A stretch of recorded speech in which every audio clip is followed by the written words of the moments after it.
शुक्रिया तमाम डिटेल्स के लिए आपका यातिन। और अब बात करेंगे दिल्ली की। दिल्ली जहां पर एमसीडी में हो हंगामा, कोर्ट कचहरी के बाद आज हुए मतदान में आम आदमी पार्टी ने दिल्ली का मेयर चुनाव पर जीत लिया। दिल्ली के ईस्ट पटेल नगर से पहली बार पार्षद बनी शैली ओबरॉय अब दिल्ली की मेयर बन गई। शैली को 150 वोट मिले, जबकि बीजेपी की उम्मीदवार रेखा गुप्ता को 116 वोट मिले।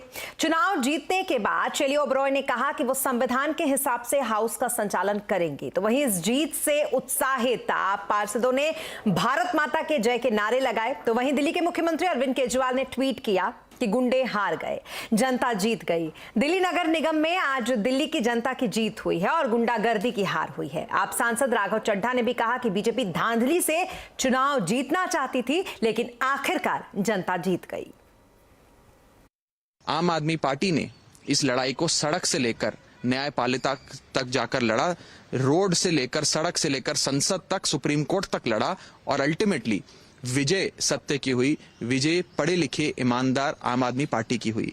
तो इसीलिए आज मैं दिल्ली वालों को बहुत बहुत बधाई देता हूं। और अंत में ये बात फिर से एक बार उजागर हो गई कि गुंडागर्दी करने वाली अराजक लोगों की भारतीय जनता पार्टी हार गई और पढ़े लिखे ईमानदार भले लोगों की आम आदमी पार्टी जीत गई।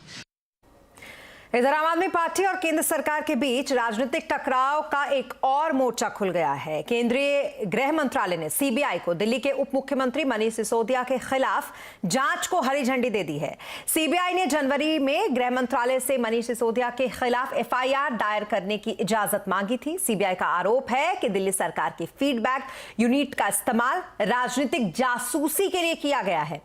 दिल्ली सरकार ने 2016 में सरकारी विभागों और संस्थानों के बारे में जानकारी और फीडबैक के लिए यह यूनिट बनाया था। सीबीआई पहले ही दिल्ली एक्साइज पॉलिसी केस में मनीष सिसोदिया को आरोपी बना चुकी है। हालांकि इस मामले की चार्जशीट में मनीष सिसोदिया का नाम नहीं है। इधर फीडबैक यूनिट मामले पर मनीष सिसोदिया के ट्वीट उन्होंने किया, अपने प्रतिद्वंद्वी पर झूठे केस करने का एक कमजोर और कायर इंसान की निशानी है ये। जैसे जैसे आम आदमी पार्टी बढ़ेगी, हम पर और भी बहुत से केस किए जाएंगे। और अब बात करेंगे योगी सरकार की, जिसने उत्तर प्रदेश के लिए अब तक का सबसे बड़ा बजट पेश किया है। इस बार 6,90,000 करोड़ का बजट पेश किया गया है। पिछले 6 सालों में यूपी का बजट अब दुगना हो चुका है। यूपी के वित्त मंत्री सुरेश खन्ना ने बजट में कई बड़े ऐलान किए। बजट में 32,722 करोड़ की नई योजनाएं शामिल की गई। बुंदेलखंड में डिफेंस कॉरिडोर के लिए 550 करोड़ रुपए का प्रावधान किया गया। इसके अलावा छात्रों को टैबलेट, स्मार्टफोन्स के अलावा 3600 करोड़ इसके लिए दिए गए हैं। 14 नए मेडिकल कॉलेज खोलने के लिए 2,491 करोड़ रुपए का प्रावधान किया गया है। वाराणसी, गोरखपुर में मेट्रो के लिए 100 करोड़ रुपए का प्रावधान है।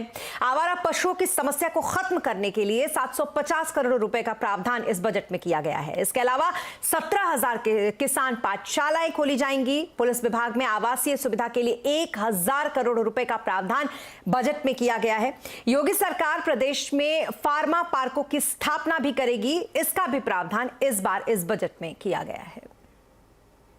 यह बजट उत्तर प्रदेश के त्वरित, सर्वसमावेशी और समग्र विकास के साथ साथ आत्मनिर्भर भारत की तर्ज पर आत्मनिर्भर उत्तर प्रदेश की नींव को प्रस्तुत करने वाला बजट है।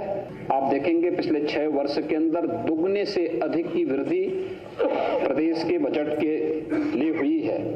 यह जो बजट के दायरों को बढ़ाया गया है, यह उत्तर प्रदेश के अनुरूप है।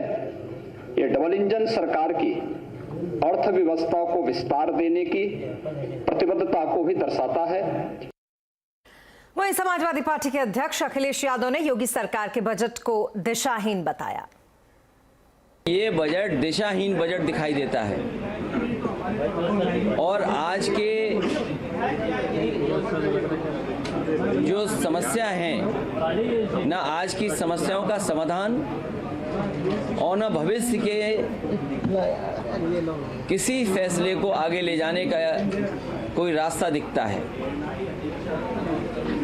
जिस प्रदेश में सबसे ज़्यादा आबादी गांव में रहती हो और खेती और किसानी पर निर्भर करती हो, किसानों को निराश किया है।